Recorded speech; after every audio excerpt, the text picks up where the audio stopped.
Sou Lunalva Fiuza Chagas, eu moro em Campinas, sou psicóloga formada pela Pontifícia Universidade Católica de Campinas, de 79, especialista em psicologia clínica, membro analista de data do Instituto de Psicologia Analítica de Campinas, o IPAC, da Associação Junguiana do Brasil, a JB, e da Internacional, com sede em Zurique, a IAAP.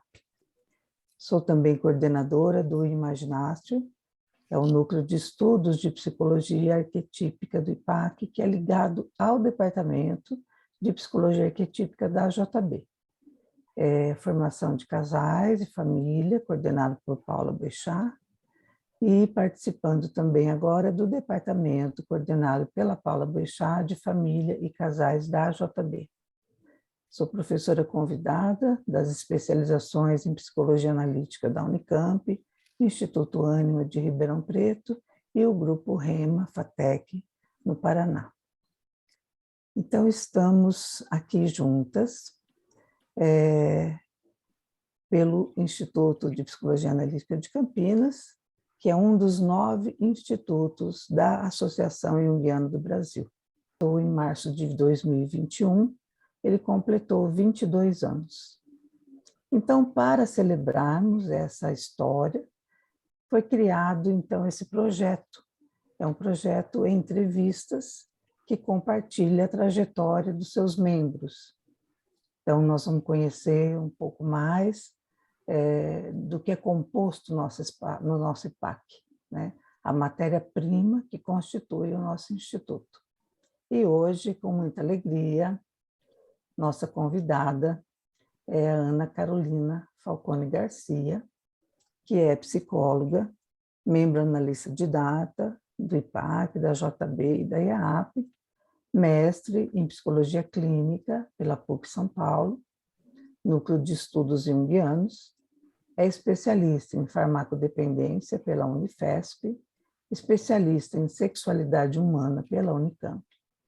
É membro do Departamento de Infância e Adolescência da JB e membro também do Imaginácio, o núcleo de estudos de psicologia arquetípica do IPAC. É autora do livro Desamparo Psíquico, Onde Mora a Inveja, pela editora Sátiva. E coautora do livro Paz, Aonde Foi que Acertei, volume 2, pela editora Sátiva. Bem, e nessa noite temos aqui a participação das colegas queridas, né?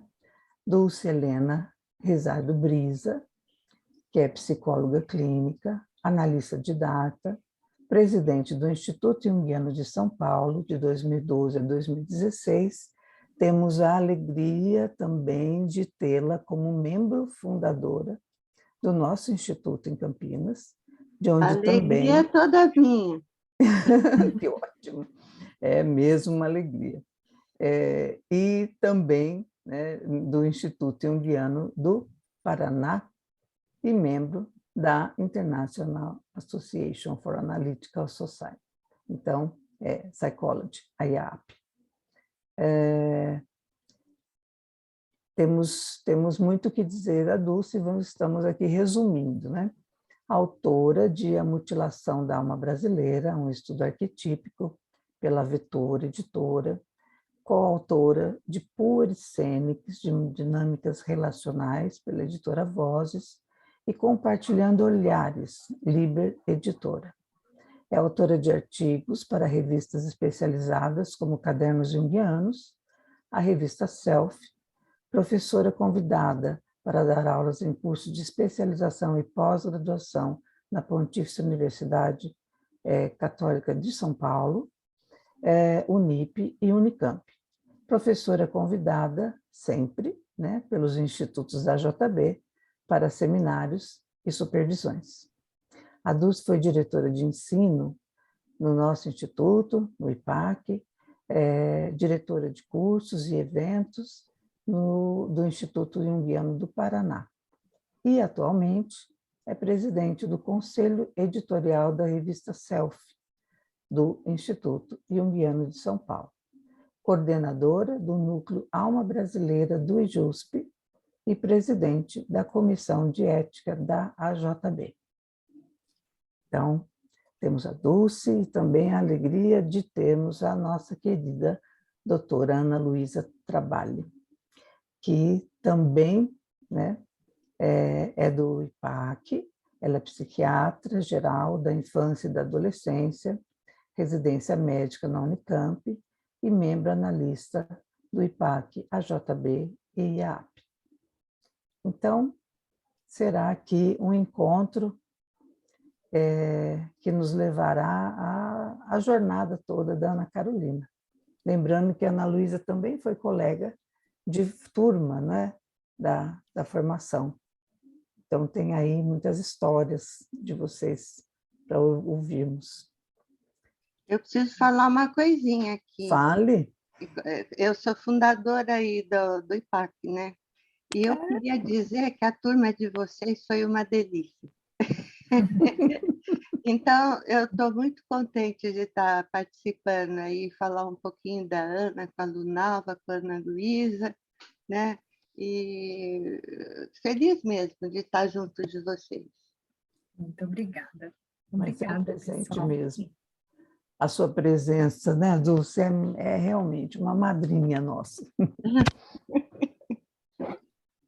Aí, então, orgulho. tanto... Oi?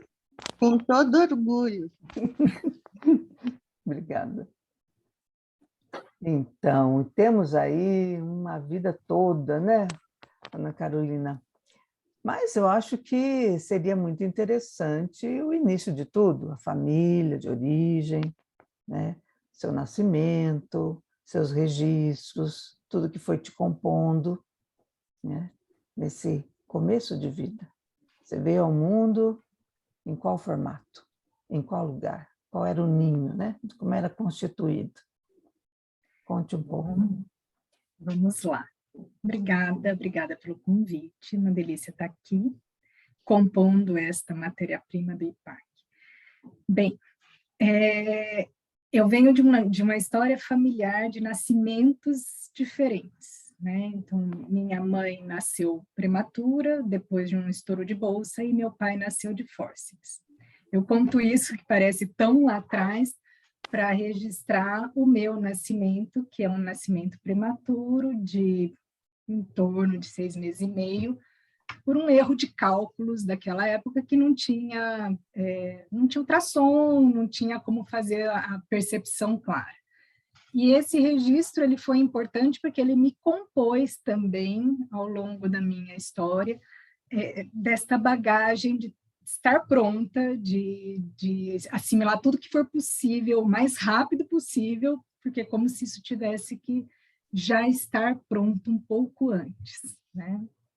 Então, esse início tem essa importância e essa marca, porque compõe uma forma diferente de nascer, né? E aí, então, depois eu venho de uma família, sou a filha mais velha, então esse também é uma marca de pais que tinham aí um registro um pouco diferente, né, da hora de nascer. Talvez isso tenha composto aí a não percepção de que eu talvez não estivesse no tempo de nascer, né, porque foi um parto cesárea, não foi um parto prematuro de rompimento de bolsa, né, então foi uma marcação de um parto antes da hora. O mundo estava me compôs. ansiando por você. Exatamente, acho que estavam com pressa que eu chegasse. Cheguei, deu tudo certo neste processo, né? Não tive nenhuma complicação, e foram registros que foram se compondo.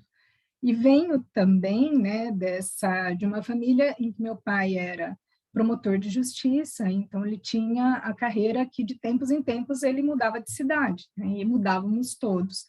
Então, foi uma vida de muitas mudanças de cidade.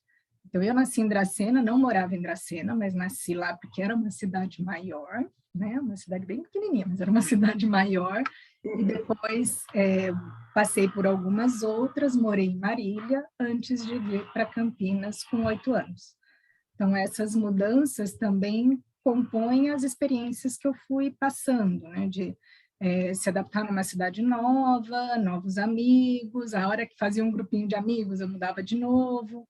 E quando eu vim para Campinas, Campinas é uma cidade com um registro diferente, né? É uma cidade mais fechada, que eu senti essa entrada quando cheguei, apesar de ter apenas 8 anos. Então, era uma cidade que eu demorava para conseguir encontrar um grupo, porque os grupos já existiam. Então, e aí eu mudei muito de escola aqui também, em função de horário de escola, região da cidade, e isso também marcou a maneira como eu fui me relacionando e criando vínculos e compondo os grupos de amizade até a faculdade, né? Então, isso também favoreceu a minha, que eu vim para cá com 8, então, logo entrei na puberdade, mudei de escola na puberdade, então isso teve um marco. Qual foi a tua escola, Carol, a primeira? Eu cheguei Aqui, em Campinas, com eu fui estudar no Pio XII. uma Aí eu escola estudei tradicional, uma escola uma excelente. escola que é da PUC, né? Aí eu estudei do 2º ao 5º ano, depois do 6º ao 8º ano eu fui para o São José, só escolas católicas. Muito bom, Aí depois encerrava o tradicional, né? ciclo, né? O São José tinha até só o 8º ano, que seria hoje fechando o Fundamental 2. Aí eu fui para o Anglo, fiz um ano de Anglo. Eu não gostei do sistema, adorava os amigos que tinha construído ali, e daí eu mudei de escola novamente e fui para o Liceu, que era uma escola bem próxima Voltou da para minha casa. a mesma adaptação, né? Porque Campinas tem essa tradição, né? Quando eu vim, eu senti, já tinham os grupos constituídos que fundaram Campinas, famílias, né? Muito tradicionais, então é um desafio, foi um desafio, né? É uma cidade que tem esta marca. Mas Né? quando te abraça, eles são fiéis, né? Sim, Amigos de anos, né? sim. E aí é isso, eu fui circulando em escolas até chegar na PUC. É um caminho tirando o ângulo, né? Que é moderno, era muito moderno na época. Uhum. Você fez uma trajetória que segue um pouco a linha da sua família, clássica, né? Com fundo católico. Isso tudo vai contando, né? Sobre você. Seus irmãos, como é que foi? Aí, então eu sou a mais velha, depois de 3 anos vem o meu irmão do meio, e depois de 3 anos vem o meu irmão mais novo. Então nós temos uma escadinha aí de 3 em 3, sou a única menina, né, da família, uma família de meninos, né, meus filhos. E dos tem seus 8 anos já se estabeleceram em Campinas, então eles não tiveram esse desafio, né, de adaptação como você precisou passar. Né? A deles foi menor, né, porque eles vieram menores, né, o meu irmão mais novo praticamente, ele cursou pouco tempo no Pio XII, já cresceu, fez todo o ensino fundamental no São José. Então, eles têm uma outra forma de relação, de amizades e de construção na cidade. Né? Eles criaram outros núcleos. Né? Carol, como é que ficou para você tanta mudança? Como é que você absorveu isso? Como é que você lidou com isso? Então, a mudança, para mim, era uma coisa até bastante natural. Né? Assim, era um vai e vem de possibilidades. Sempre a gente sabia que a qualquer momento meu pai poderia mudar, mas quando viemos para Campinas, ele assumiu São Paulo, ele não assumiu Campinas. Então a gente já sabia que aquela seria a cidade final, e a escolha de morar em Campinas, porque na época minha avó paterna morava aqui. Então era para ter alguém da família próximo. São Paulo a gente não teria avós, a gente teria tias, né? Mas que também aí depende do bairro que mora em São Paulo, se não você está em outra cidade, né? Então ele optou, ele e minha mãe, que a gente morasse em Campinas e ele faria o trajeto diário para São Paulo. Então, ele viajava todos os dias, um bom período da nossa vida, até uma outra etapa da carreira que ele poderia ir menos vezes, né, para São Paulo. Então, a gente via pouco meu pai, né? Era na hora que acordava e depois, a hora que a gente estava indo dormir, ele estava chegando, né? Então, era um período meio longo, eu acho que uns 12, 15 anos, em que ele viajava diariamente. Depois, ele passou a viajar menos, então aí tinha alguns dias só que ele ia para São Paulo, e às vezes calhava até da gente ir junto, ele às vezes juntava uma sexta-feira e levava os 3 filhos, que eu fico Sua mãe era imaginando da área hoje. também? A minha mãe não, minha mãe é das Não. ciências sociais. A minha mãe fez Tem uma ciências sociais. curiosidade, Ana, de saber se já nessa época você já se interessava por algum assunto, como é que era a sua relação com essa parte mais emocional, com essa parte mais psicológica, né? Eu fiquei curiosa porque, assim, a gente tem, assim, uma história de formação juntas, né? E eu acho que você sempre foi muito sensível, assim, e me deixa um pouco impressionada de uma família mais voltada para essas ciências mais exatas, né? Vamos dizer assim, mais rígidas, mais vamos dizer assim, mais concretas, né? E você é sempre muito sensível, né? Então, isso começou já nessa fase da infância, você tem essas lembranças de já se interessar por essas temáticas? Pois é, interessante você me perguntar isso, né, Ana? Porque, na verdade, eu, quando criança, eu queria ser artista. Talvez aí ia ser o canal mais sensível, não psicóloga. Até porque eu nem sabia o que era psicologia, né? Naquela época não se falava tanto como se fala hoje, mas eu fui assim, então eu sempre circulei no ambiente mais artístico em paralelo, porque eu sempre estudei piano, desde que eu me mudei para Campinas. A minha avó tinha prometido para o neto que quisesse estudar piano, que ela daria o piano dela. Então, eu sou a mais velha, saí no lucro, levantei a mão primeiro e ganhei o piano da minha avó. Então, eu sempre fiquei muito em contato com a parte mais de artes, de música, acho que isso aflorou muito mais esse meu lado mais sensível, né? Que sempre foi muito presente. E a parte de leitura, de curiosidade, assim, não aparecia tanto na minha infância com essa clareza. O que eu tinha, assim, que já me chamava atenção desde pequena, e principalmente da puberdade para cá, assim, eu me sensibilizava, né, com pessoas assim que eu sentisse que estavam sendo discriminadas, podendo ser professor chato. Então, às vezes, eu tinha um professor de matemática que ninguém gostava dele, e eu, às vezes, olhava para ele e falava, coitado, né? O que seria ninguém gostar? Porque ele é muito chato, eu achava ele chato, eu achava ele feio. Eu falava, meu Deus, né? Que judiação! Então, eu ficava muito tocada pelas dores possíveis da alma das pessoas, mas eu não sabia que era esse o nome que se dava para isso, né, nesse momento.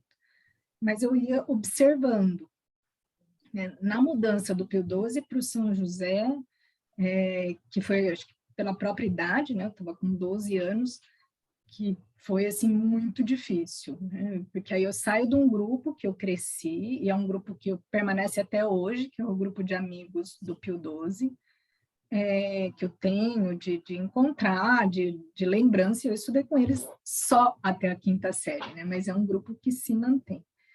E no São José, eu tinha muita dificuldade, e calhou de eu sair do Pio XII para o São José com um amigo em comum, e eles colocaram na mesma sala. Então, a gente cresceu ali mais um pouco, né, na mesma sala, mas ali eu já fiquei muito mais introvertida do que eu era no Pio XII. Então, acho que a introversão, que já é minha, ali ficou um pouco mais acentuada, até porque era uma super adaptação, era uma escola num formato muito diferente do Pio XII, os grupos eram muito mais fechados do que eram no Pio XII, até porque eu estava no Pio 12, eu entrei criança, e ali eu estava entrando num grupo publi, né? Então, todo mundo já tinha a sua panelinha e eu achava tudo muito diferente.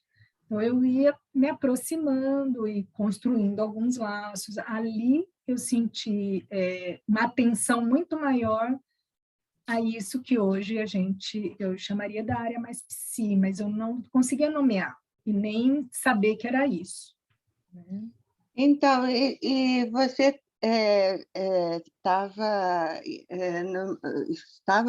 está numa família de advogados, de juízes, etc. Como é que foi? Conta um pouquinho. Você está entrando nesse assunto? Como é que foi a escolha da psicologia na sua vida? É interessante, porque eu me lembro que, assim, eu não tinha muita ideia, eu queria ser artista, então eu achava que eu podia ser cantora, eu não canto nada, mas eu achava lindo, né, quem cantava. Então, às vezes eu ia andar na lagoa, eu morava na frente da lagoa, então eu ia andar na lagoa, eu ficava cantando, então eu achava tudo lindo, né? E aquilo ia tomando conta, apesar da minha introversão. Um E eu queria... detalhe, né, Carol? Com licença, a Carol foi para os palcos dançar flamenco. Eu cantei flamenco para a Carol dançar sevilhanos, não é, Carol? Então, esse lado artístico ninguém sabe, estão sabendo agora, né? Esse é um pedacinho que eu também gostava, né? Gosto, no momento não estou conseguindo fazer, mas gosto da dança, gosto de estar, né? De esse tipo de movimento, né? De trabalhar o corpo desta forma musical. Talvez porque a música sempre esteve comigo. Mas a escolha... a minha mãe é professora, né? Então ela é das ciências sociais, mas sempre na área da educação.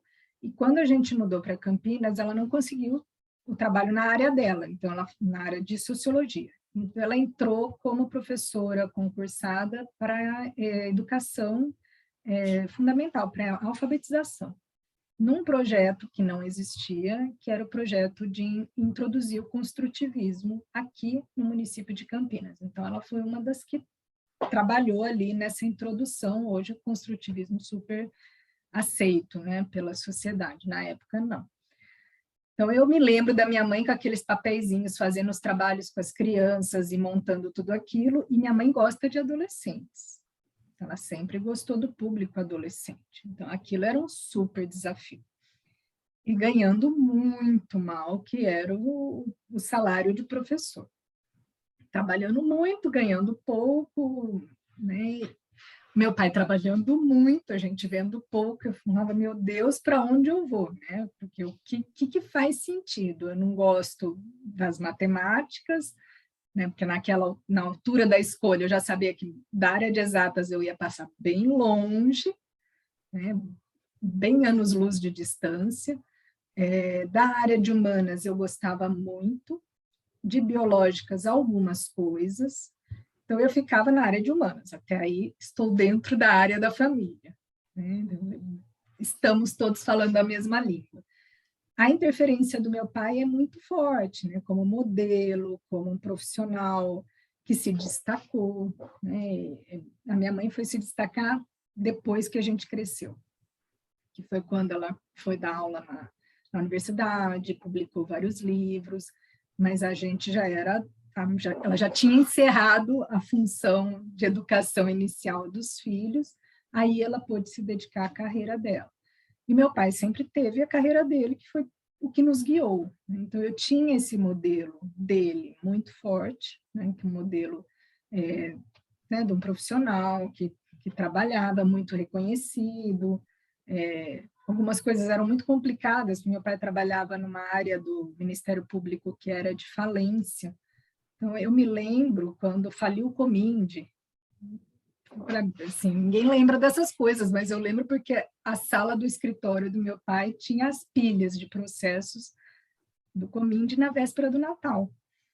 E tinha que encerrar aquilo para a gente poder ter férias e viajar. Então, era aquela tensão dentro de casa, porque essas falências elas chegaram sempre na véspera do Natal. né? Esses processos foram dois bem grandes que marcaram um pedaço da infância e um pedaço da adolescência. Aí, essa referência mais forte foi me guiando até o dia do papelzinho, né? O papelzinho da escolha do vestibular. Mas antes disso, eu busquei uma terapia com um propósito inicial de fazer uma orientação profissional, mas quando eu cheguei na profissional que me indicaram, ela não fazia orientação profissional. Mas eu tinha gostado. Então, eu fui fazer o processo com ela, né? Eu fiz o primeiro processo com ela em paralelo ao que seria a minha escolha, né? Então, eu tinha um modelo dela, né, que foi a Maria Tereza Moreira Rodrigues, que é uma psicanalista, e tinha a referência da profissão que eu sentia que me encantava também do direito, porque ajudava pessoas, né? Então, esse lugar de auxiliar o outro começou a aparecer muito forte dentro de mim no terceiro ano, né? Então, eu queria ajudar as pessoas. Por onde ainda eu não sabia, né? Então, eu poderia ajudar pelo ramo jurídico e poderia ajudar pelo ramo psíquico. E no dia de fazer o pagamento lá, que tinha que entregar o papelzinho, é que eu escolhi a psicologia. Então, foi bem assim, em cima da hora e ficando meio na dúvida em alguns momentos se eu tinha feito a escolha certa, porque era uma profissão que eu conhecia pela vivência enquanto paciente, né? E do que eu lia, do que eu buscava e que fazia algum sentido, mas muito longe do sentido que hoje eu entendo ser o trabalho que a gente faz, né? Eu acho que naquela época era aquela ideiazinha inicial de eu gosto de ouvir as pessoas e as pessoas me procuram e eu tenho uma boa escuta. Era mais ou menos isso que, naquele momento, parece que me chamava, né?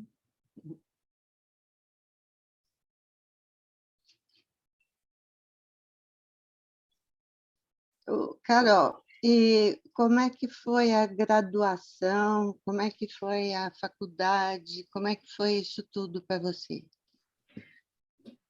Aí foi um mundão que se abriu, né? Porque eu vinha, por mais que a PUC seja uma faculdade católica, foi onde eu fui ganhando mais asas, né? Por causa dessa profissão do meu pai, ele tinha toda uma preocupação pela pessoa dele, pelo que ele via, então ele não deixava a gente muito construir possibilidades, né? Então eu tive que brigar para ir de ônibus para a faculdade. Eu me lembro de insistir com ele que eu queria ir de ônibus, que eu queria chegar no ponto de ônibus, passar calor, pegar o ônibus e ir para a faculdade. Porque ele falava, mas eu posso te levar. Eu falei, eu sei que você pode, mas eu quero ir de ônibus, né? E isso era uma coisa, assim, que foi muito trabalhado em casa, porque ele tinha muita preocupação. Ele via o pior pedaço do mundo nos braços dele, tudo que chegava como promotor de justiça, né? Então, chegavam muitas coisas complicadas, e eu acho que ele foi assimilando desse jeito, como tudo embaixo da asa, até a hora que ninguém mais queria ficar embaixo da asa. Então, eu fui, e entrar na PUC, então, foi me dando estas possibilidades, conhecendo muitas áreas, muitas pessoas, né, e grupos muito diferentes, e ali, talvez, essa experiência das mudanças, as mudanças de escola, me fez construir um trânsito pelo grupo de pessoas da PUC. A sala era muito grande, eu circulava em vários grupos, eu não tinha um grupo único assim, né? Então eu tinha o grupo que eu fazia com a Cirlei, que hoje é presidente do IPAC. A gente fez muito trabalho em grupo na faculdade, que a gente nem se conhecia, a gente se conheceu ali e a gente trabalhava muito bem, né, juntas. A gente não era de sair juntas, a gente não fazia os grupos sociais fora da PUC, isso a gente foi fazer depois que a gente se formou. Mas na época da graduação, eu e a Cirlei e outras meninas, a gente trabalhava muitíssimo, e eu com ela muito bem, a gente se entendia muito bem ali nas atividades, nos grupos. E aí eu tinha outros grupos de amigas muito queridas que não são de Campinas. A Cirlei não é de Campinas, a Luciana Borges não é de Campinas, a Ellen é de Campinas, acho que é talvez a Daniele, que eu acho que nasceu em Campinas, mas vem de pais que não são de Campinas. Rio Preto, né? A Daniele foi uma galera da outra sala. E a Josiane? Josiane a também. Jo circulava, mas na faculdade a gente não fazia trabalho junto. Era mais a Cirlei. Era com a Cirlei, né? E a Jo a gente foi se aproximar depois, assim que a gente se formou no grupo de estudos. Mas na graduação foi um processo muito interessante de descobrindo, de perceber que algumas coisas eu não identificava, a aula de anatomia, o quanto foi sofrido para mim estar ali, com aquele cheiro. Formol, né? Super admiro os médicos, né? Aquele cheiro de formol. Eu lembro que eu chegava em casa, eu tirava tudo, e eu fiquei um bom período da minha vida, quase um ano, que eu entrava no shopping center, deve ter algum composto semelhante nos desinfetantes. Eu sentia cheiro de formol em tudo. Eu não conseguia entrar no shopping. Eu fui levar um tempo para conseguir entrar no shopping sem sentir aquele cheiro, né, que parecia que estava impregnado no meu nariz. Mas foram experiências assim, muito desafiadoras. A experiência da carteira de motorista, de dirigir até a PUC, que é muito longe. Para quem mora numa região mais central, a PUC da medicina era atravessar a cidade. Né? Então, mas você fez na PUC Central, né? Fiz, mas no prédio central, onde eu também fiz, né? Que é um prédio especialíssimo. Já para psicologia, então, é especialismo, as catacumbas, né? Todo histórico, né? Os túneis secretos da PUC. Túneis secretos da PUC. Né? A parte toda da psicologia eu fiz no centro. Essa da anatomia, que era lá na PUC 2, e que era para onde, às vezes, eu ia de carro. Porque para a PUC Central eu ia de ônibus. Então, era muito mais fácil. Mas as experiências das matérias, e eu fui me identificando muito, gostava muito das antropologias, né? E tinha a ver muito com a maneira como o professor conduzia. E assim, as matérias que eram mais... ali eu fui percebendo que, de fato, eu não conseguia trabalhar com a teoria comportamental, que eu não conseguia entender que era só... Para mim era restrito, né? Era como se fosse muito pouco, e eu queria algo que pudesse... que me explicasse mais de onde vem toda essa questão humana, né? De onde vem o sofrimento, por que para uma determinada situação causava dor e para outro a pessoa tirava de letra. Eu queria entender tudo aquilo, né? Então, todas as matérias que me davam esse caminho, eu adorava. As matérias que não davam esse caminho, eu fazia com muito esforço para cumprir o processo que precisava ali para finalizar o curso. Você chegou no Jung? Eu tive no segundo ano de faculdade um professor que era o Geraldo Fiameng Júnior, e ele era junguiano na época. E ele trabalhava com a gente em psicologia geral, e ele trazia aspectos mais ou menos de Jung que ele ia introduzindo ali em leituras. Então, ele dava para a gente livros, por exemplo, O Cavaleiro Inexistente, que eu me lembro que a gente tinha que ler, que é o romance do Ítalo Calvino, e a gente tinha que escolher o personagem e fazer uma leitura sobre os temas que ele trazia, que eram emoções, né? Ali ele dava umas pinceladas sobre Jung. Então, ele foi dando os primeiros estímulos. junto com ele, eu tive um professor de teologia, que é o padre Wilson Denadai, que foi reitor da PUC, e que na aula de antropologia teológica, ele era psicólogo junguiano, ele trazia um pouco mais do Jung. Então, o Jung entrou, não pela porta da frente, mas por esses lugares meio diferentes. E aí, nesse processo que eu comecei com a Maria Tereza, né, a fazer meu processo terapêutico, daí a gente teve aula de psicanálise e eu percebi realmente não consigo trabalhar com a psicanálise, ela para mim também ficava redutivista em alguns aspectos e me incomodava o olhar único da psicanálise, né? Da questão da sexualidade. Então, eu comecei a procurar. Então, aí nas leituras que tinha da matéria de teoria de personalidade, que a gente começava a ter as abordagens, eu começava a olhar, aí eu busquei uma terapia junguiana. Eu comprei o livro O Homem e Seus Símbolos, no 3º ano de faculdade, comecei a ler e falei, achei um lugar que fala a minha língua, gostei desse negócio aqui, e é aqui que eu vou ficar por enquanto. Então, fui com essa leitura, e aí eu comecei a saí da Maria Tereza, fiquei um tempo sem terapia e busquei uma mais que fosse semelhante ao que eu acreditava, e aí eu conheci a Arminda Calafiore Adam,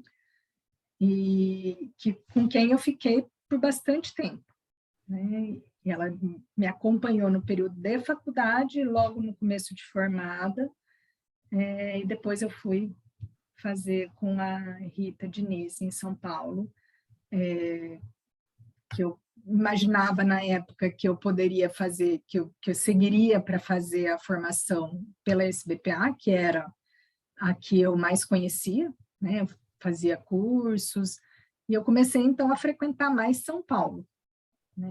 Aí eu ia para São Paulo, eu ia só para fazer a terapia com a Rita. Então, eu ia domingo à noite com meu irmão, meus irmãos moravam em São Paulo, então eu ia com ele, um deles, porque o outro entrou depois.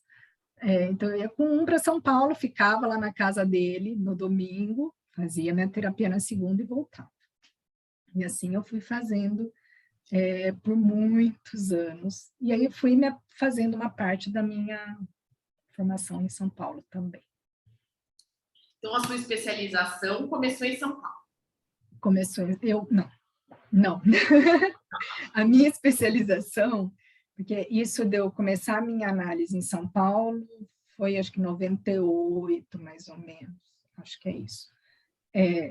Sei dessa data por causa do papel que a gente precisou providenciar para entrar como candidato no IPAC. Mas eu terminei a faculdade e qualquer lugar que a gente fosse, precisava aprofundar os estudos, né? Porque o médico faz a residência, o psicólogo naquela época ficava solto.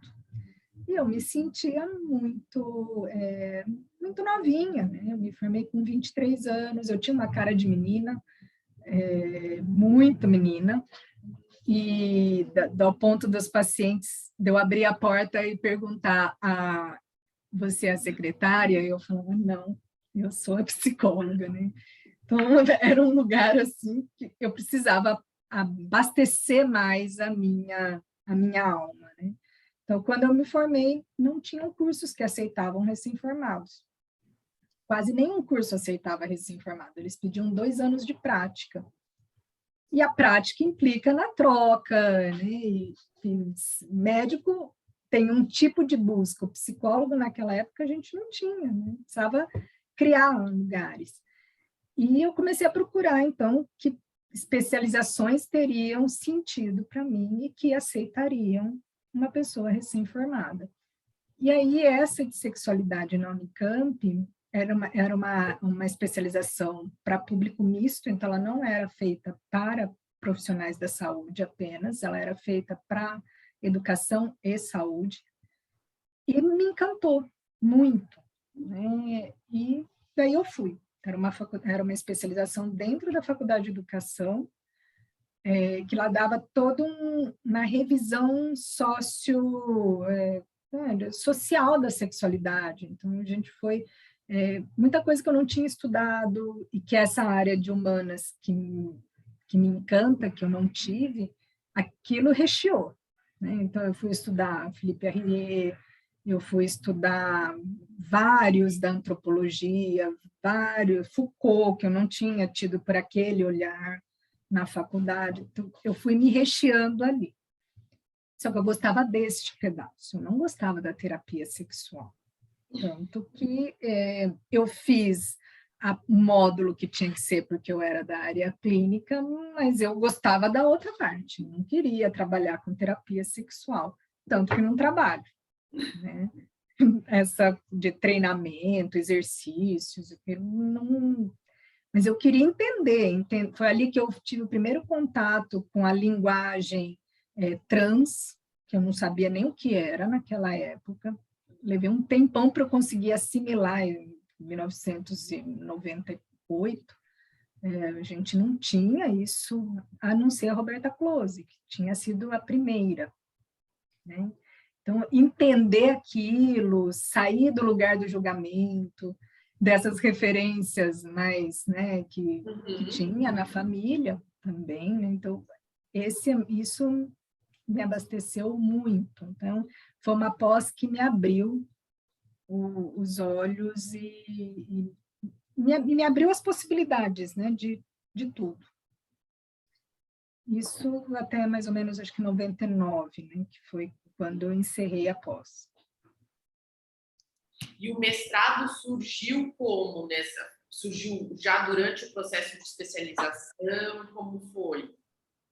Não, o mestrado, ele vem bem depois eu terminei essa pós, né, e ela vem junto com o encerramento de um outro ciclo da minha vida, né, que é um ciclo afetivo, que tinha se encerrado ali, e naquele momento eu me dei conta que eu precisava, assim, eu era recém-formada, mas eu precisava voar, né? Eu precisava ampliar um pouco mais os olhares, ganhar outras experiências, mas eu não queria colocar uma mochila nas costas e sair viajando o mundo sem propósito. Não era, isso para mim também nunca fez muito sentido, né? Admiro as pessoas que fazem, mas para mim eu não conseguia. Eu precisava jogar a flecha, eu vou por ali.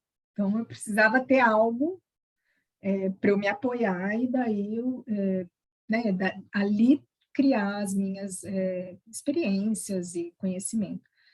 E eu tinha tido contato com algumas pessoas que tinham ido para Trieste, né? Então Trieste entrou assim, né? Eu soube desse trabalho voluntário que tinha lá, e aí eu comecei a procurar informações. Então, eu olhava e eu falava, italiano faz muito sentido para mim, porque tem a ver com a minha origem também, na minha família. E aí eu queria aprender a língua, então, eu queria sair, eu fui juntando todas as partes possíveis de interesse, né? E cheguei a esse lugar, que era o Centro de Saúde Mental de Trieste, que tinha esse trabalho de voluntariado que foi criado pelo Franco Basaglia, lá atrás. Então, quando ele rompe com os muros, ele chama a sociedade para auxiliar a receber esses usuários que são doentes mentais, que não estavam habituados a viver em sociedade, então ele chama as pessoas, cidadãos, para poder estar ali, né, compor. Com o tempo, né, a cidade foi se estruturando e eles mantiveram esse serviço para estrangeiros. Então, abria para voluntários estrangeiros. E eu fui aceita. Né? Eu fui aceita, isso era 99, eu falei, oba, vou em 2000. Né? Só que não foi assim, como as coisas não são no tempo que a gente espera, né? Não é tão rapidinho, como eu estava tão acostumada com as coisas na minha vida, né? Tem que ser tudo antes, tive que esperar 1 ano. Então, essa resposta veio em começo de 2000 para eu ingressar para 2001. Então, nessa entre-safra, né, entre a finalização da minha pós, desse relacionamento que se encerra, eu tive um ano para me estruturar na língua, entender o que eu ia realmente fazer lá. Aí eu entrei como voluntária no Cândido Ferreira, porque eu falei, vou ter acesso, então, a uma população que eu não tinha contato na faculdade. Na faculdade eu só tive visitas, né, que são visitas que a gente faz para alguns hospitais, e aí é como turista, né? Você vai a um médico explicando, você conhece, vamos conhecer um monumento, era assim que a gente conhecia os hospitais psiquiátricos na faculdade. E sem ter a mínima experiência, né? Então, era só a experiência da abordagem das pessoas enquanto a gente estava ali.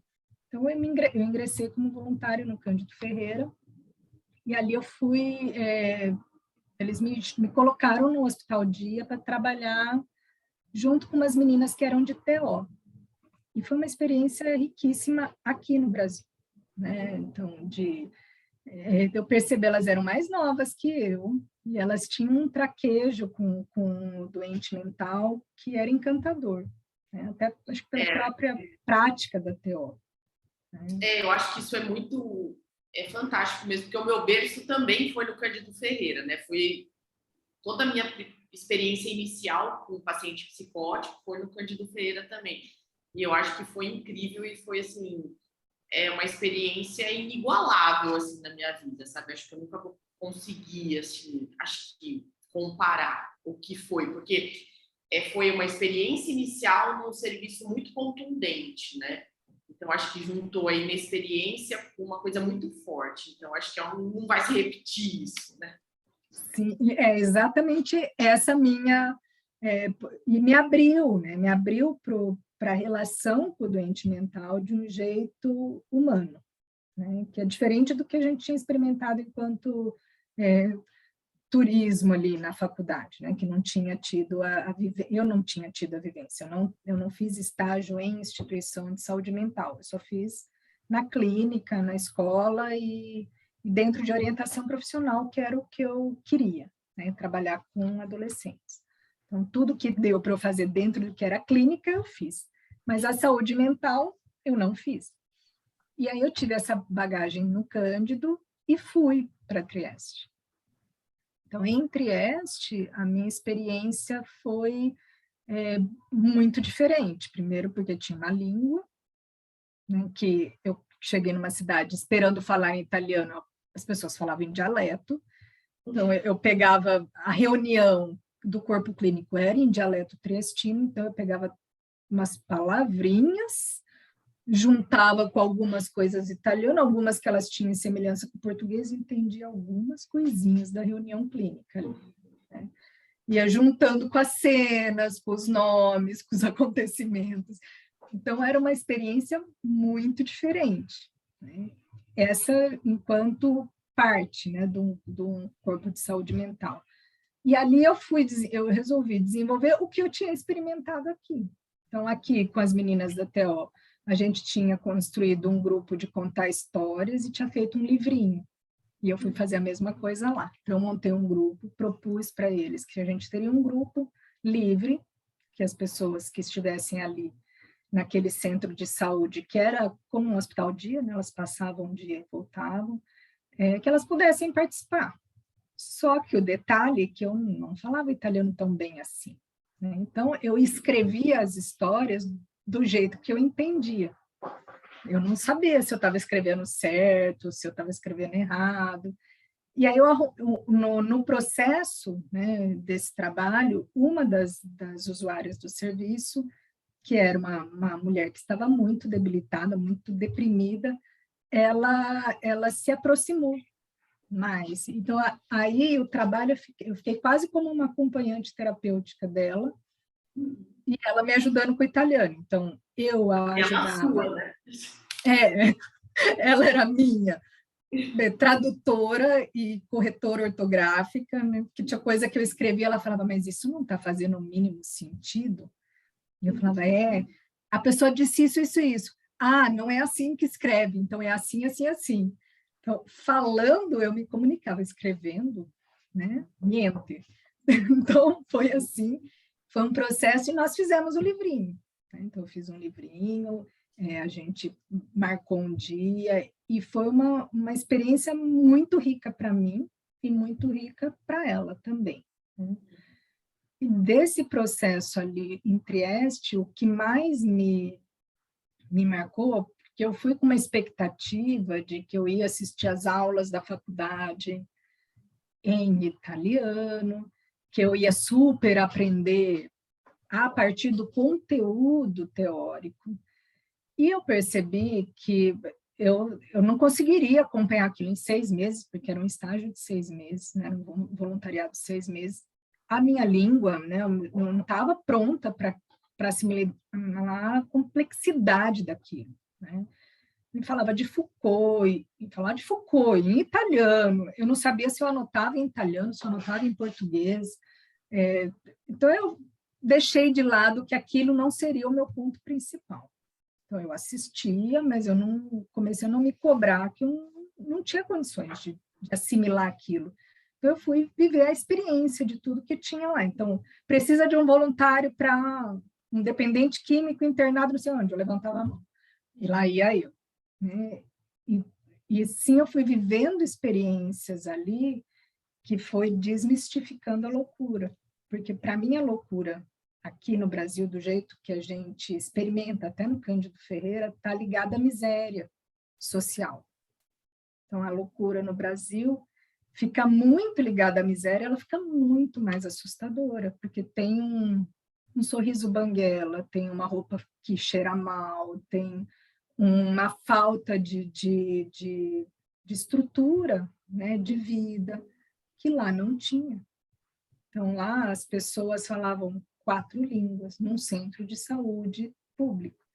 Né? 4 línguas, uma cidade de fronteira, né? de muitas guerras, então tinha muitas pessoas que vieram da antiga Iugoslávia, então tinha muito imigrante, todo o processo traumático da imigração, então aí desenvolvia uma questão mental, tinham pessoas que trabalhavam em empresas, tudo ali, no mesmo ambiente.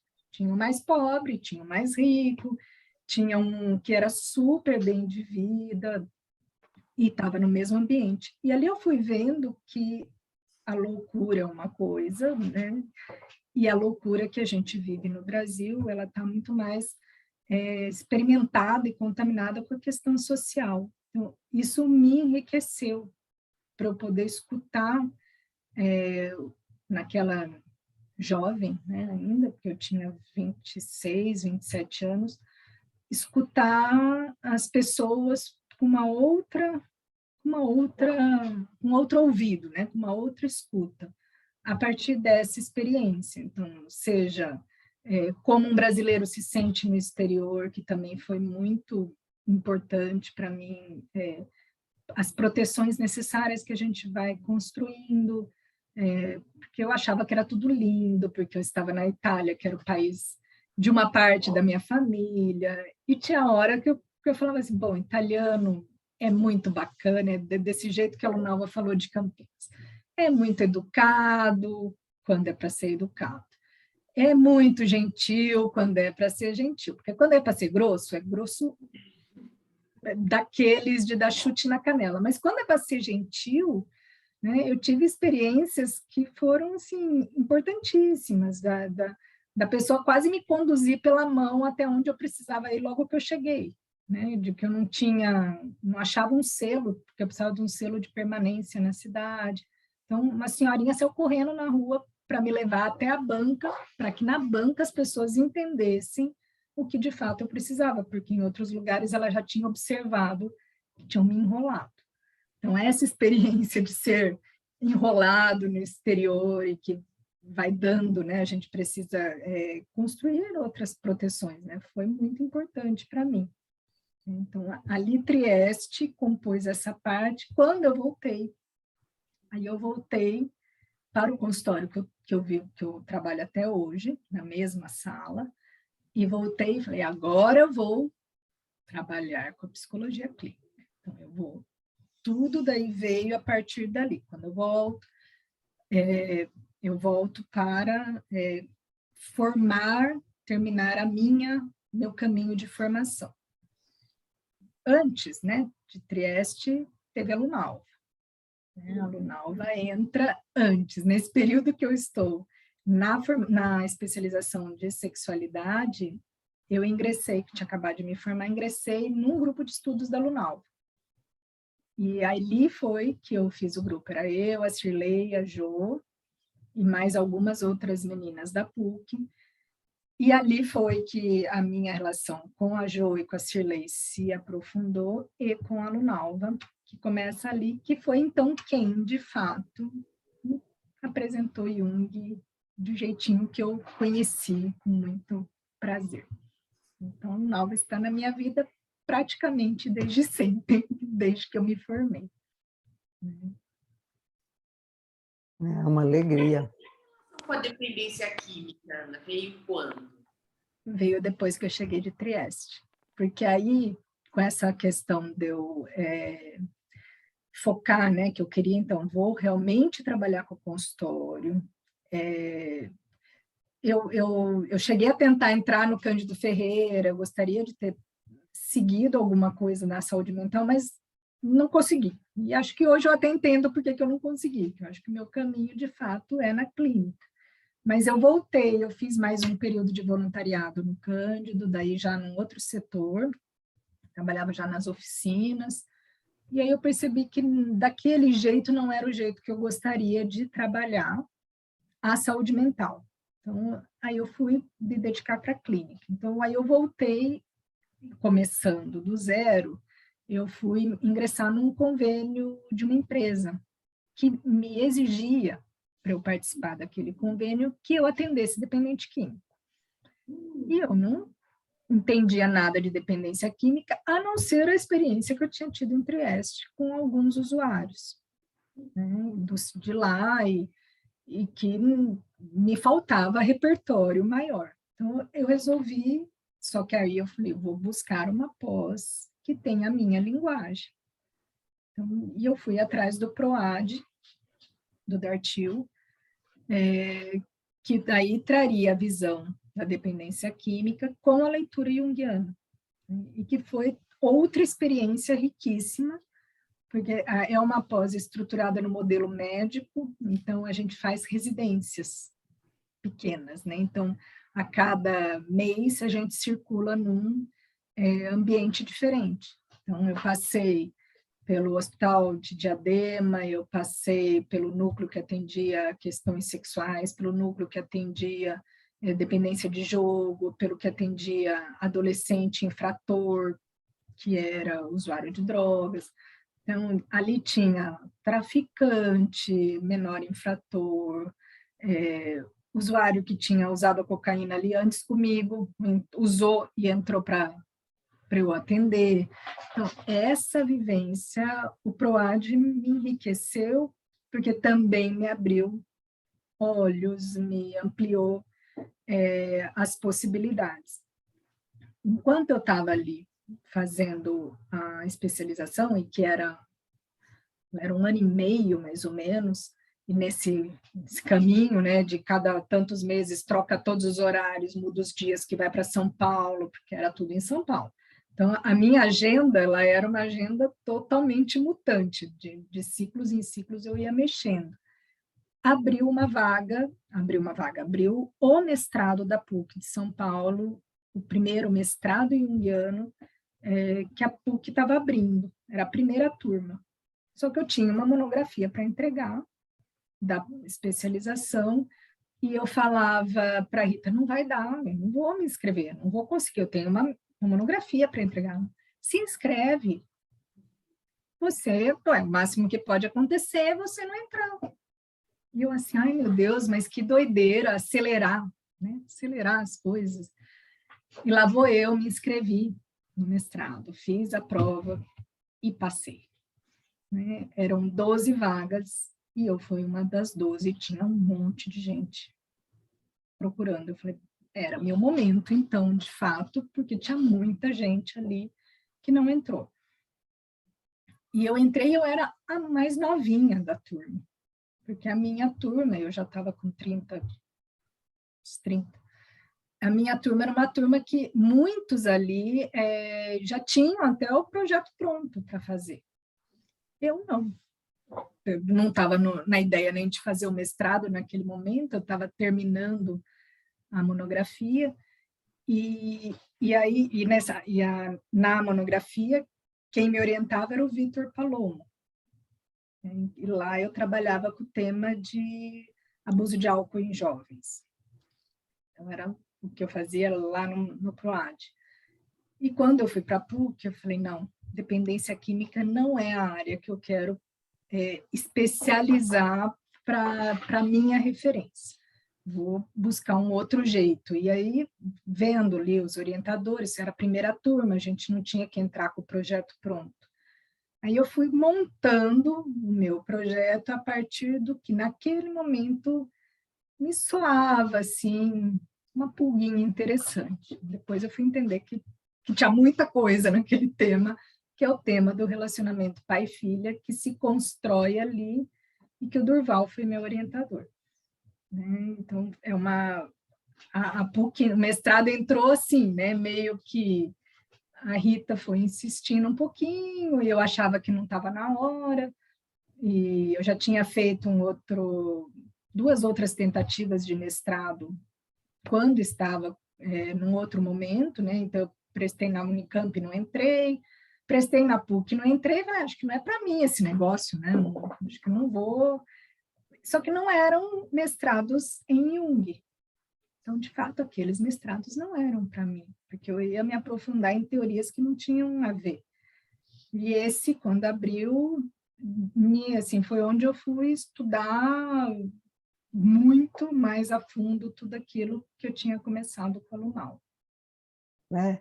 Então, vocês sabem que a Unicamp ela é essencialmente psicanálise lacaniana agora, né? Há muito tempo, né, Ana? Com a lacaniana. E essa menina, para mim era uma menina na época, né? O que ela fez? Ela falou, eu vou fazer minha monografia, mas eu vou fazer com base na psicologia analítica do Jung. Ali, no meio, né? No meio dos lacanianos. E foi, né? E teve... Era do seu caminho já, né? Você já era, né? Dessa linguagem, tanto que não teve objeção nenhuma. E foi lindo o trabalho, foi muito lindo. Eu falo que eu fui orientadora, mas eu só fui acompanhando, porque estava pronto, né?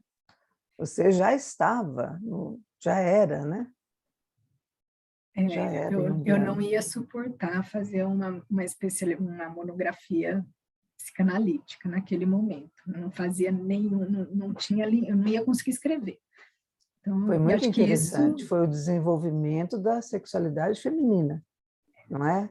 Eu achei muito importante esse trabalho, é um trabalho que você deveria nos mostrar um pouco mais, né? Eu achei muito importante.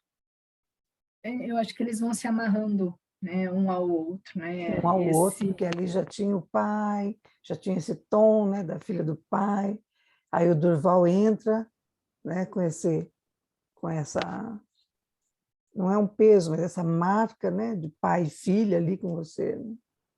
Também foi muito profundo esse também período. foi um trabalho intenso. Foi um ritual para entrar no nosso IPAC aí. Exatamente, Dulce. que eu ia falar exatamente isso.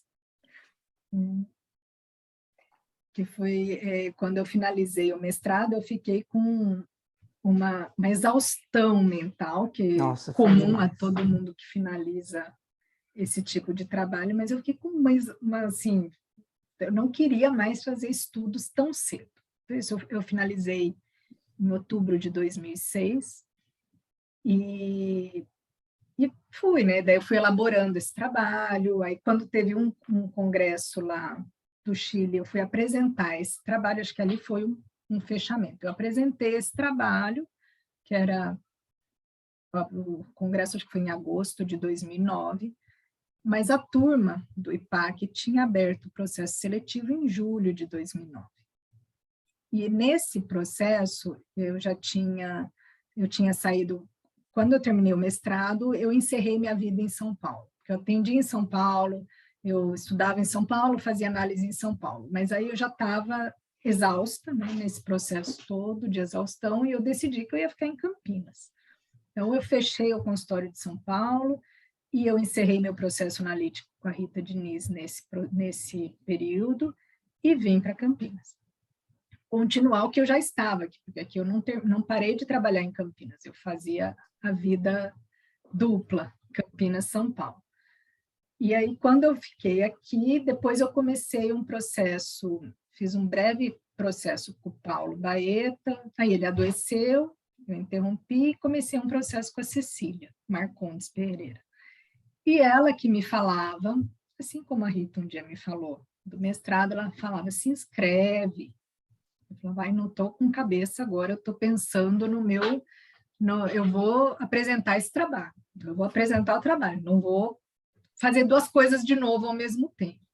Né? Que eu tinha feito a monografia de com a entrada do mestrado, eu vou fazer o trabalho, depois eu vejo o que tem pelo caminho de formação. Cheguei do congresso com aquilo dentro de mim e com a fala que a Cecília insistia, você tem que se inscrever no IPAC. O IPAC é um instituto da onde você está, você mora em Campinas. Aí eu corri para me inscrever no IPAC. Isso já era setembro. E naquela corrida para si, então o curso já tinha começado em agosto. Nossa turma tinha começado em agosto. Quando você vai para a Rita... Entramos atrasadas também. Então, nós duas entramos atrasadas, né? Exatamente. É que você não percebeu, né, Carol? Mas você já estava, porque quando você escolheu ir para a Rita, e aí, então, por isso, teve que finalizar com a Arminda, né? Você escolheu essa finalização com a Arminda exatamente pelas horas obrigatórias com uma analista, né? Reconhecida pela EAP. Sim. Então, alguém em você já estava no caminho e trilhando, né? Nem te perguntou, já foi conversa, já foi trilhando, né? E a Cecília deu a finalizada. Ela deu o empurrãozinho final e aí eu corri atrás, conversei com a Beth, conversei com o Joel, fiz todo o processo seletivo. Você já tinha horas de supervisão comigo, você já tinha tudo. Eu já tinha as horas de supervisão, tinha mais horas do que as horas recomendadas, exigidas, tinha as horas de análise. Tinha tudo. E aí eu fiz uma prova, porque eu não tinha feito a especialização da Unicamp, fiz uma prova. E aí o resultado do processo todo saiu na véspera das aulas começar, da aula daquele mês começar. Então, eu soube, 10 horas da noite que eu tinha aula no dia seguinte, que foi tudo assim, né? Nossa, corrido. Mas graças a essa oportunidade, ali, já eu entrei junto com você, a era muito natural. Você não fez entrevista com a Dulce, não? Não fiz, eu fiz. Não? Porque naquela época não tinha essa coisa online. Né? É verdade. Mas, em cima do tempo, né, eu tive que fazer com quem estava em Campinas. É verdade, é verdade. Eu tinha essa impressão. É que a Dulce fica tanto aí em nossas vidas. A Dulce entrou na minha vida no mestrado, numa aula do Durval, lá atrás, que eu assisti uma aula dela. E ali as coisas já foram entrando na minha vida. A Dulce, ela, para quem não conhece a história tanto do IPAC, ela para todas as turmas, né? Foi sempre uma referência, sempre nos iluminando, nos apoiando com essa delicadeza. Você foi sempre e é. E né? Vocês me iluminam também. Querida. Então, e aí você encontra a nossa queridíssima Ana Luísa. que naquele dia entramos juntas para encarar uma sala nova que já estava ali andando, se apresentar na frente de todo mundo, que para mim introversão era um horror, mas encaramos. Era, né? Ainda é. Muito bom. E aí também você... Aí acho que começa também a vida familiar, né? A sua família, né? Você, na verdade... Eu entro no ele já existia estágio, na sua vida, né? E ele surge novamente, assim, é colocado. O meu marido eu conheci na época da faculdade e a gente conheceu, e não deu certo de seguir, cada um seguiu o seu caminho, cada um teve relacionamentos longos. 10 anos depois, eu o encontrei de novo num bar de Campinas. E eu junto, Josiane, Cirlei, ele chega. E eu olhei para os dois e falei, acho que você vai casar com esse moço. A Lunalva tem um olho, né?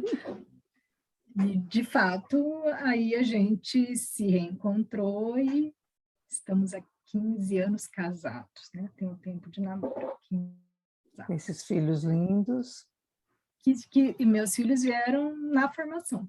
Na formação. E tem esse lado artístico, né? O Henrique, o violino.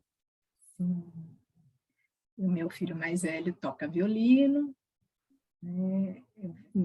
Minha avó canta, meu sogro toca, minha sogra canta, e aí o meu filho escolheu o violino, não sei exatamente onde que ele tinha visto, porque nunca teve...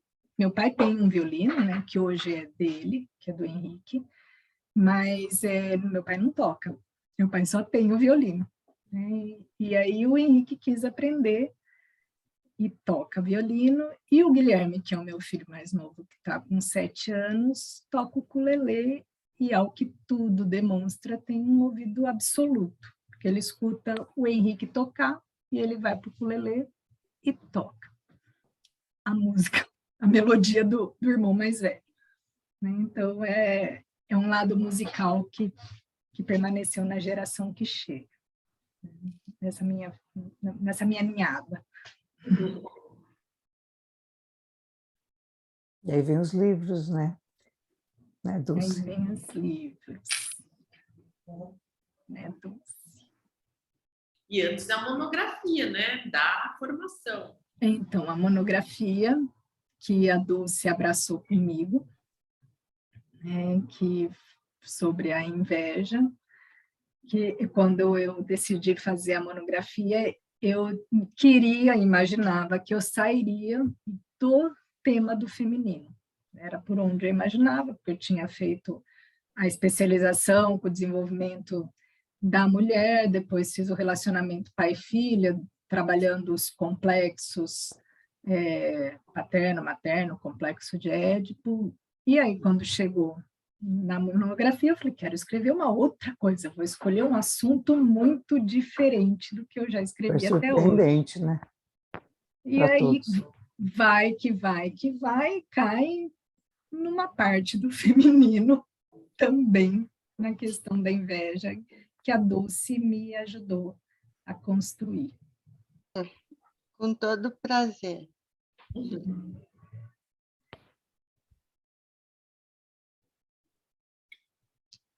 Carol, e você está falando da sua monografia e o livro? E o livro, ele vem daí, né? A monografia foi feita e aí ela ficou ali, é o tempo que a gente fica cozinhando o assunto depois que ele ficou pronto, né? Vendo se ele, né? Se é aquilo mesmo. Meu filho estava muito pequenininho quando eu escrevi a monografia, eu falava, nossa, que sensação de que ela foi escrita entre as mamadas, né? Então, o Guilherme era pequeno e eu lá parecia que eu estava construindo um monte né, não tinha uma clareza do todo, a não ser a hora que defendi, e a hora que veio a ideia de repente, publicar, né, porque tinha sido colocado no Dia da Defesa, né, que seria interessante que isso fosse publicado, eu fui reler. Aí eu fui reler e na releitura eu encontrei um outro jeito de escrever a mesma monografia. A ordem de algumas coisas ficaram um pouquinho diferentes, e aí ficou mais gostoso do que de eu sentir, né, como que ela foi, acho que ficando mais fluida dentro de mim. Acho que pelo próprio tempo de distância do assunto e com o filho maior, não tinha mais amamentação no meio do caminho, e acho que produzir esse livro foi muito interessante, né, de poder estar concretizando algo, né? Outro filho que nasce. No processo. E também a sua dedicação toda ao estudo também na infância e na adolescência, né? É uma outra questão que está muito forte aí em todo esse processo, né? Até a gente compartilha aí alguns atendimentos, né? A gente conversa muito a respeito disso, que eu também tenho uma linha de estudo, de atendimento na questão da infância e adolescência, então isso também é um outro filho seu também, né?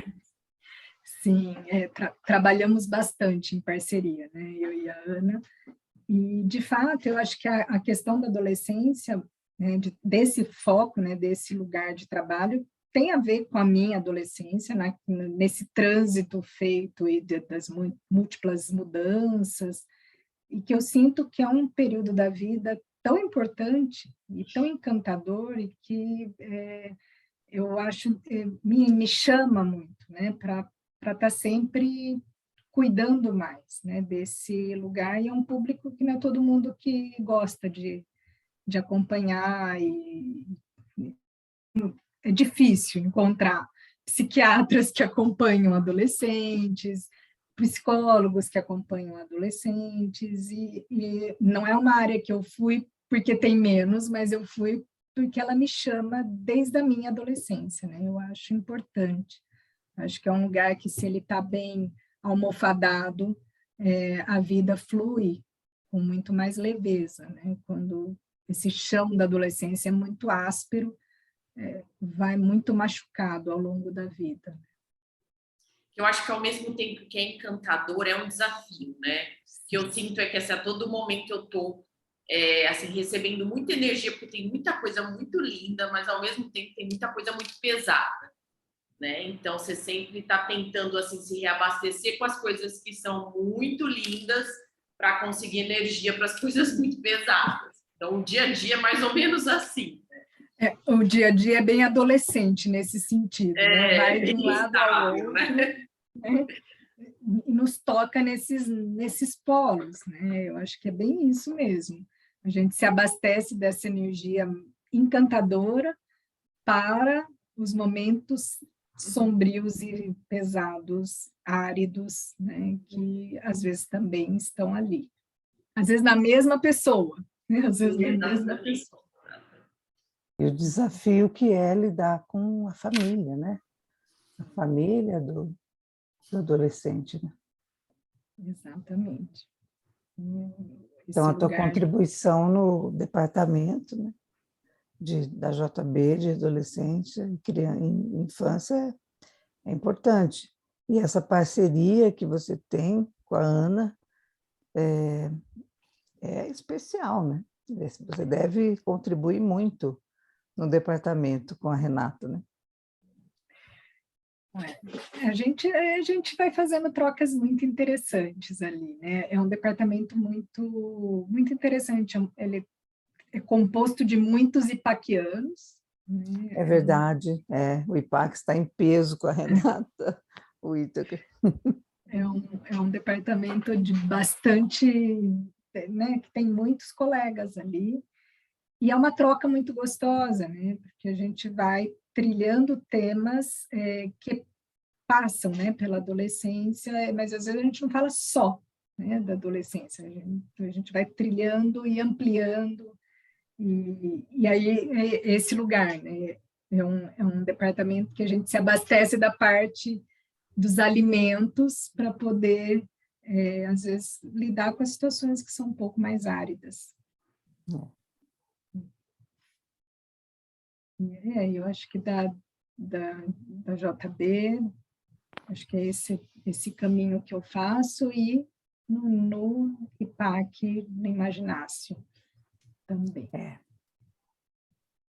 Ele é novinho ainda, esse núcleo. É novinho, mas ele vai crescer o ano que vem. Ele está aumentando. Ele está aumentando. Verdade. E tem também as atividades administrativas no IPAC, não é verdade? Simpósios. Tem também. Eu acho que assim, quando eu terminei a monografia, né, que foi em 2016, né, a defesa, 10 anos depois da defesa de mestrado, no mesmo mês, coincidentemente, né, que foi no mês de outubro, eu fui convidada pela Nunalva, que na época era diretora de ensino, acho que era, né, do IPAC, alguma coisa. Algum cargo ali. Alguma coisa. O IPAC a gente não larga, fica ali, né? Faz de tudo. Tem a dança das cadeirinhas, né? Mas sempre está por lá. Pois é, ela pôs uma cadeirinha para eu sentar, que era para a cadeirinha de cursos e palestras, que não tinha. Né? O IPAC não tinha um setor, um espaço que tivesse cursos frequentes, né? Acho que a nossa turma, né, a gente começou fazendo pequenos encontros dos temas de trabalhos, monografias, a gente começou ali, e daí a Lunalva chamou para a gente dar sequência. Então, eu comecei, aí a Jo, e a Lia, inicialmente, nesse formato de trazer cursos, palestras, trazer primeiro as monografias, aí foram surgindo outros cursos, e as pessoas foram solicitando para nós, né, que trouxesse curso de uma pessoa, ou curso de outras, temas, então a gente foi ampliando o espaço de cursos e palestras, que eu fiquei até o final de 2020. Aí, em 2021, eu entrei para a comissão do simpósio, né, ocupando o lugar que era da Cirlei, né, que está uma parte administrativa do IPAC de peso, né, grande. Então, ela me ajuda muito ainda hoje, trabalhamos em parceria desde a faculdade até hoje. É uma Duracell, né? Impressionante. A Cirlei é realmente uma pilha que não acaba, e aí ela foi me ensinando o que é a comissão de simpósio, como que funciona o simpósio, e eu peguei o simpósio única e exclusivamente no formato online, por enquanto, né? Mas você fez uma estruturação muitíssimo importante, porque nós começamos ali no meu espaço, né, que a gente chama de espaço junguiano, mas na verdade é o térreo do meu consultório, que é um auditório muito, muito, muito gostoso. Começou ali, você deu uma estrutura, e aí então veio essa outra ideia interessante de lançar para estudantes na livraria, na Paulus, né? Na Sim, Paulus, é verdade. Foi na Paulus. A na Paulus abriu esse então, espaço. tomou um formato muitíssimo interessante. E os alunos foram ocupando, né? As cadeiras todas, ficava uma lotação incrível, né? Muito bom. De verdade, o espaço da Paulus foi criando uma circulação, né? Foi ser uma livraria, trazer, né, esse ser central, né?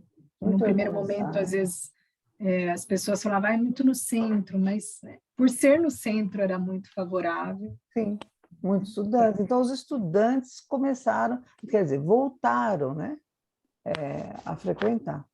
Muito importante mesmo. E aí veio a pandemia, migramos para o sistema online. Online, Então, o simpósio online, né? E Você aí- fez encontros importantes. Então, seguimos ainda mais um período no simpósio.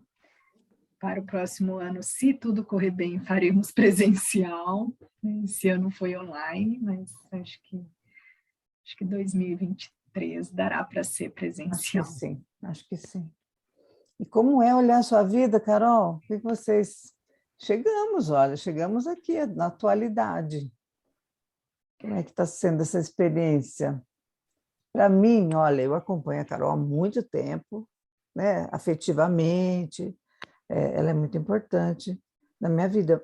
Mas hoje é incrível esse projeto, né, que o IPAC lançou. É muito interessante, porque você fez uma linha e puxou vários fios que eu tenho certeza que a maioria não faz ideia, né, dessa jornada toda. Eu muito orgulhosa de você. Obrigada, Ronaldo. Você é parte é uma pecinha fundamental na história. Eu sou metida, eu vou entrando em tudo, vou pegando tudo. Ô, Luna, você é muito querida. Como a Carol é muito querida também, e a Ana Luísa eu tive o prazer de conhecer hoje, né? Nossa, a Ana é incrível. Ana, Ela Eu acho que a Carol, na realidade, eu também não tinha noção da magnitude assim da vida dela, né? Assim, muita coisa em tão pouco tempo, né? É uma vida muito intensa. Então, eu também, assim, apesar de conviver bastante com ela, eu fiquei surpresa assim, com algumas informações também. E acho que é muito, assim, e vejo um crescimento muito grande e uma facilidade para ter muito sucesso em muitas áreas, né? Então, como esposa, como mãe, como profissional, isso é meio, assim, para mim é um desafio, assim, eu não me imagino muito numa situação dessa, fazendo tantas coisas e tendo tanto sucesso, assim, sabe? Verdade. Parabéns. obrigada. É verdade. Parabéns, Carol! Gente, obrigada. Mais um Bom, pedacinho do IPAC. Pois é, que está no meu coração. Apesar de eu estar em São Paulo e você estar... Eu estava sempre em Campinas aí, né? Sim. Depois o pessoal foi se formando, tal, foram começando a dar seminário, essas coisas, né? Mas vocês estão no meu coração. Na minha formação, você foi essencial, né? A primeira turma era a Dulce, sempre ali com a gente, uma beleza, Ô, turma gostosa. uma delícia. Nossa, como o tempo passa, não? Tempo Nossa, passa. Eu ouvi a eu Carol vi falando em 2 anos e eu não tinha 2006. me tocado. Então, quando ela foi falando 2006, tinha sido já a minha, né? Eu falei, já estava na lista, que coisa. Linda, eu acho linda a história do IPAC, como de muitos, né? A gente acompanha do IJUSP também, de perto, o Instituto Irmão, estamos sempre trocando. Carol também pertencendo muito ao IJUSP, né? É interessante isso. Muito bom. Feliz, Carol. Tem sido uma experiência muito boa. Entrar no IPAC foi muito importante. Foi, sim. Para nós também, foi muito importante. Né? E agora no simpósio, então você circulou por tudo, né? Você conhece a SBPA, conhece o pessoal do IJUP, você conhece fora. Então, você está sempre... Eu lembro que você também me ajudou a encontrar para aquele simpósio de adição, né? Ou pessoas do PROAD. Então, você é uma referência. Né? E é ótimo esse projeto, porque acho que nem você tinha essa clareza do seu caminho. Né? Porque a gente faz análise, mas às vezes a clareza dessa linha, né? Foge. Eu acho que esse fio, do jeito que a gente contou hoje, de fato, acho que eu também não tinha construído, escrito assim. Sim, né? Muito interessante. Eu estou bem feliz por tudo isso. Só posso agradecer. essa oportunidade de estar aqui com vocês. E eu também fico muito feliz de estar um pouquinho com vocês. E ouvir a Ana com quanta coisa, né? Como a gente vai traçando um caminho, né? Depois você olha para trás e fala, nossa, será que eu fiz isso? Incrível. É bem isso mesmo, Dulce. Né? A gente vai olhando e fala, nossa, tudo isso. Quando a Ana fala, eu fico pensando, de fato, acho que eu fiz muita coisa mesmo, sem me dar conta. Aí tem a ver com a história lá de trás, por isso que eu contei do jeito que eu nasci, porque eu acho que tem muito isso de fazer, de ficar meio pronta, de fazer muitas coisas, né? Acho que o conhecimento na minha família sempre foi muito valorizado, então isso foi parte desse caminho que se construiu. E o Logos e o Eros só poderia mesmo te trazer para a psicologia analítica. Hoje, realmente, eu entendo que não dava para seguir outro caminho, nem outra profissão, acho que Sim. nenhuma outra eu conseguiria. E eu não poderia deixar de agradecer a todas as pessoas que participaram da minha jornada, professores, colegas de turma, supervisores, e em especial a querida Fabiana Binda, que tem sido minha guia nesse processo de vida. Muito bem. Se alguém Muito quiser bom, colocar matar a alguma saudade coisa. de vocês também, viu? Muito bom mesmo. Está tão longe, geograficamente. Tão longe, tão perto, olha. Exatamente. Todo mês eu tô Tá. por aí, tá bom? Isso é muito bom. Carol, um super beijo para você. Obrigada. Foi muito bom te ouvir. Foi muito bom ver a Lunalva. Foi muito bom conhecer a Ana Luísa. Um beijo grande para vocês. Foram uns momentos muito agradáveis. Obrigada. A você também. Um prazer foi todo meu, viu? Um abração, uma boa noite. Boa Boa noite. noite. Obrigada, gente. Boa noite para vocês. Obrigada. Boa noite.